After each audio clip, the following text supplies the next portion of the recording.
Hey all, Ron here from Military Images Magazine with a new episode of Life on the Civil War Research Trail. You might be surprised to know so many men that I've researched have a common story about being sick the day before a big battle or some other naval engagement, and they're not supposed to leave the hospital or their tent. The surgeon says, don't do it, but then they get up and they go and fight, and amazing things happen. Here's a story of one of those men. His name is John Toffey, and his sickness was in November of 1863 in Chattanooga, Tennessee. He was really sick with fever. In fact, he had been sick for some days and was no longer able to attend to his duties. It's an army surgeon at Chattanooga who examined him and didn't like what he saw. That was on the evening of November 22nd, 1863. Gave him a permit to gain admission to a hospital where he would get treated and hopefully recover, although that was far from uncertain. Toffey remembered that experience of meeting the surgeon and the surgeon warning him because there was news of a possible movement, a military movement the next day. And the surgeon told Toffey, "You're not going to take part in that engagement. I don't want you there. I want you to go to the hospital." Well, Toffey remembered that moment, and he later wrote, "I was determined," he said, "not to be deprived of my share of the excitement, so I tore up the permit he had given me." Tore up the surgeon's permit, did not go to the hospital, rejoined his command. As you'll see, that willful disobedience of orders would have consequences. The fact that Toffee chose to tear up that permit was probably not a surprise. He was part of a recently famous military family. His uncle was John L. Worden, the Navy lieutenant who commanded that hastily commissioned ironclad Monitor in the historic engagement against the Confederate metal monster Merrimac on March 9th, 1862. In fact, Worden's clerk was Daniel Toffey, John Toffey's brother. While Toffey was back home in New Jersey following his uncle John and his brother Daniel's Navy career, President Abraham Lincoln, that summer of 1862, called for 300,000 volunteers under the threat of conscription to fill the depleted ranks of the Union Army. In Washington, number crunchers tallied New Jersey's quota. 10,478 men were required.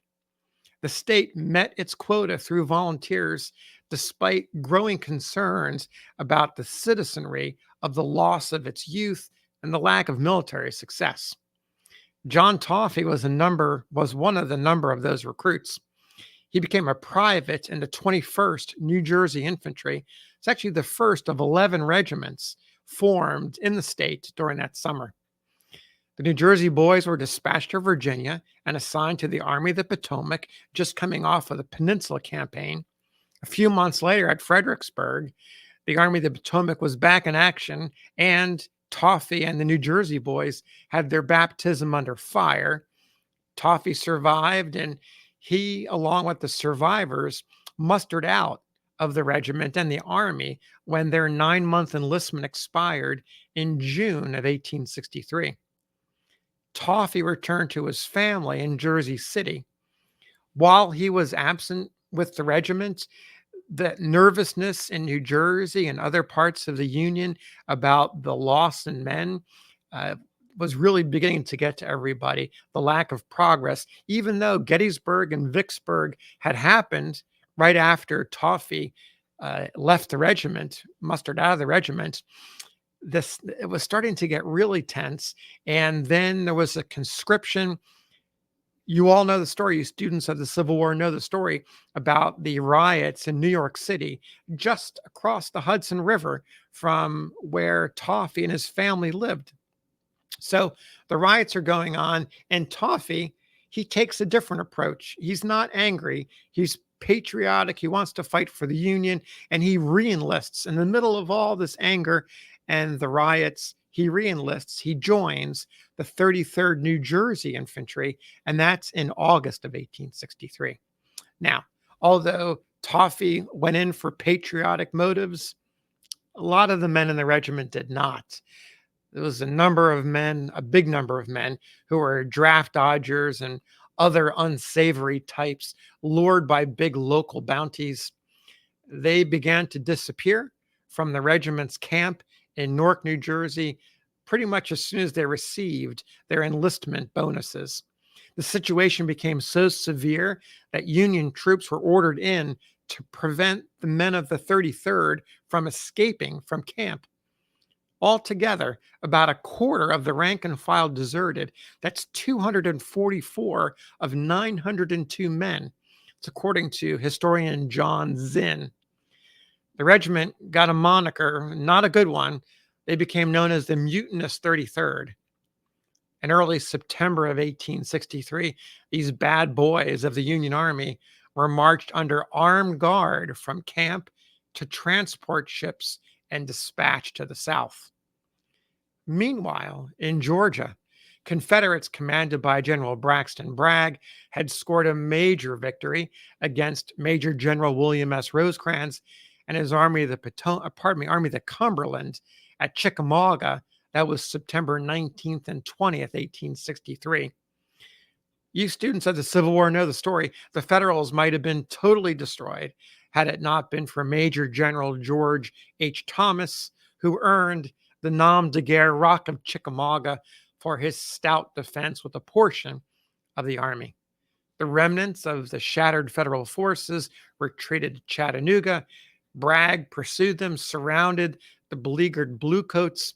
Then Major General Ulysses S. Grant, who had replaced Rosecrans, ordered and opened a much-needed supply line called the Cracker Line for the hungry and tired Union soldiers. In early November, Toffey, young Lieutenant Toffey, and the rest of the mutinous 33rd arrived on the scene as part of a larger force that was sent to strengthen the weakened army once commanded by Rosecrans and now by Grant. Thus reinforced, Grant determined to break out of Chattanooga. That final push began on November 22nd. That's the sick day for Toffey. Among the regiments was the 33rd, and the men departed camp that afternoon with a feverish Toffey in tow. They marched through Chattanooga and bivouacked that evening on an open plain in view of the Confederate positions on Missionary Ridge and Lookout Mountain. According to one of Toffey's fellow officers, First Lieutenant William H. Lambert, quote, "The scene as it lay spread before us that night was beautiful. Campfires of our army extended right and left as far as the eye could reach. Whilst in front, the ridge and the mountain were dotted like a clear winter sky with the lights of the fires of our enemy." End quote. Amid this inspiring nighttime scene, Toffey tore up that hospital permit. The next day, thousands of Union troops moved against the Confederates. The 33rd, the mutinous 33rd, advanced under a clear blue sky with the rest of its brigade and formed two lines of battle. It actually occupied the left flank of the first line with the ailing Toffey present. Two companies from the regiment fanned out in a skirmish line about 150 yards ahead of the main line. Then the order to begin what became known as the Battle of Orchard Knob, also known as Indian Hill, was given. That's about 3:30 in the afternoon.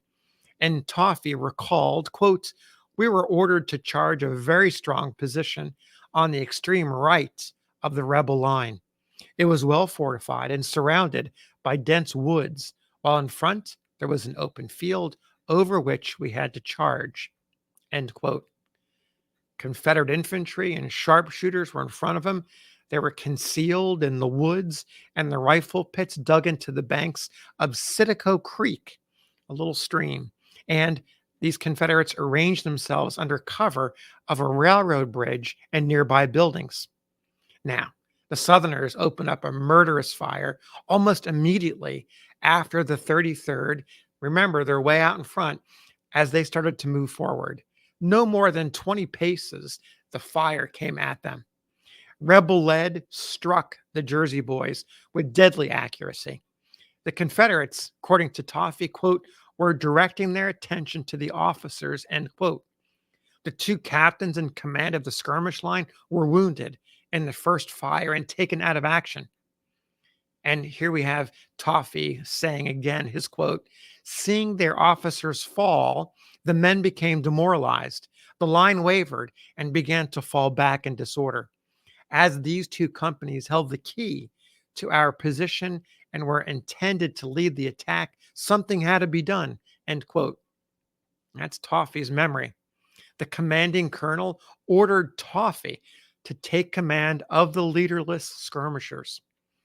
Toffey recalled, quote, I had strict orders not to allow the rebels to come this side of a certain creek, he explained, end quote. I ran across the open field and reached the advanced line in time to prevent it from breaking, the end quote. He rallied the men as bullets rained down upon them.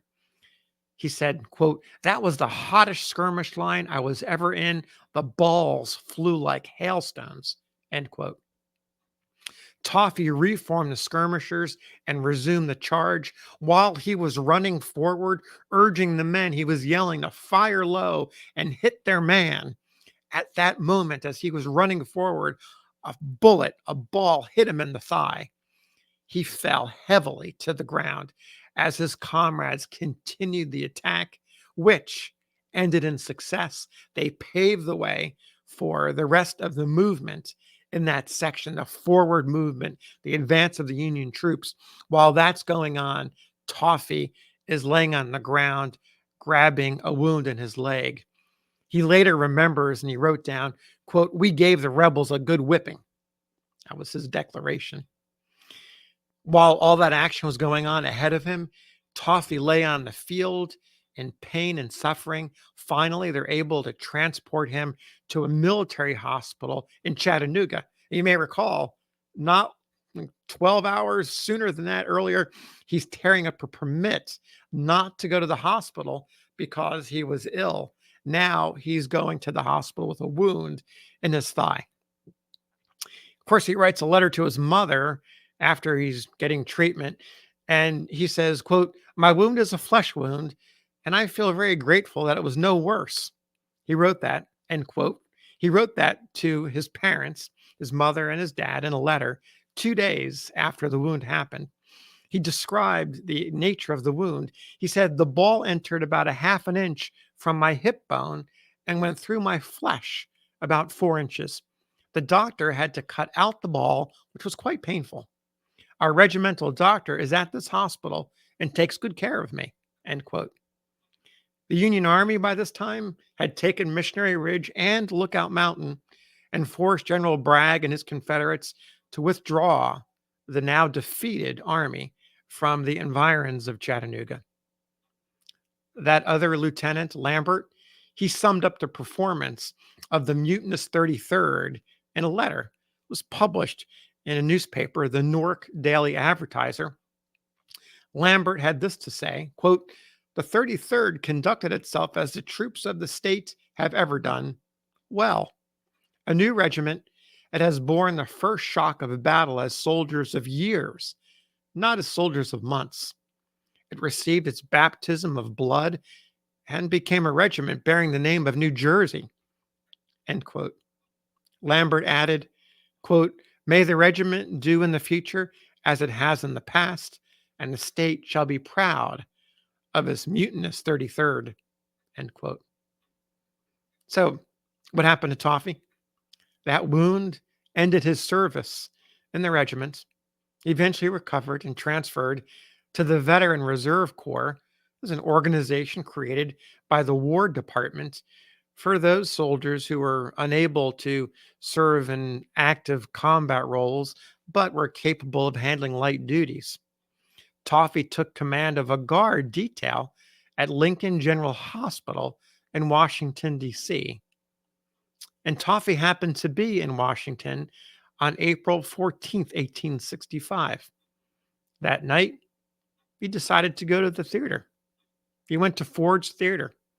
And while he was there, He witnessed the assassination of his commander in chief, the man who had inspired him to enlist, the man who had called for recruits back in 1862. He was there when Lincoln was assassinated.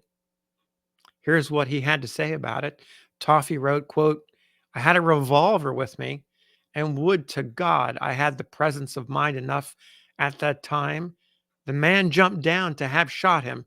Several other officers had revolvers, but the thing was done so quick that there was hardly time to draw them and shoot."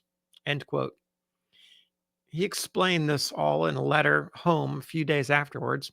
He added, quote, "The night the president was murdered, I'd done something that I have not done in a good while, and that was to cry the tears showed themselves before I knew it." End quote. That night, Toffey, outside Ford's Theater, as he was walking back to camp, he discovered a dark bay horse, saddled and bridled, but riderless, standing about 3/4 of a mile from the Capitol.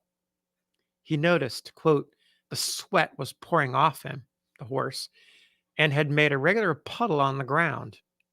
End quote. Toffey reported the suspicious animal to authorities. Later, Toffey was called to testify for the prosecution against the alleged conspirator Lewis Powell. The former Confederate soldier was found guilty of conspiracy to commit murder and treason in his failed attempt to assassinate Secretary of State William Seward and hanged for his crimes.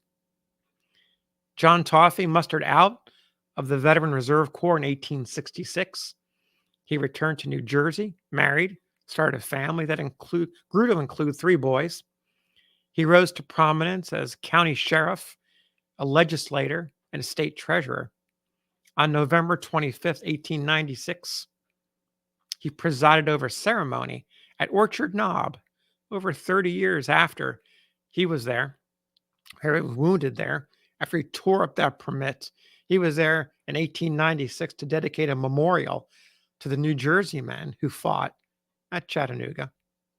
Now, and there's one more thing you should know. Toffey received the Medal of Honor in 1897, a year after he was back at Chattanooga. He received the Medal of Honor in recognition for the courageous efforts that saved a skirmish line on that November day in 1863, as the Union Army was at the very beginning of breaking out from Chattanooga. Toffey lived to 1911, dying of kidney failure at age 66. So thanks for listening. We'll see you on the next episode of Life on the Civil War Research Trail.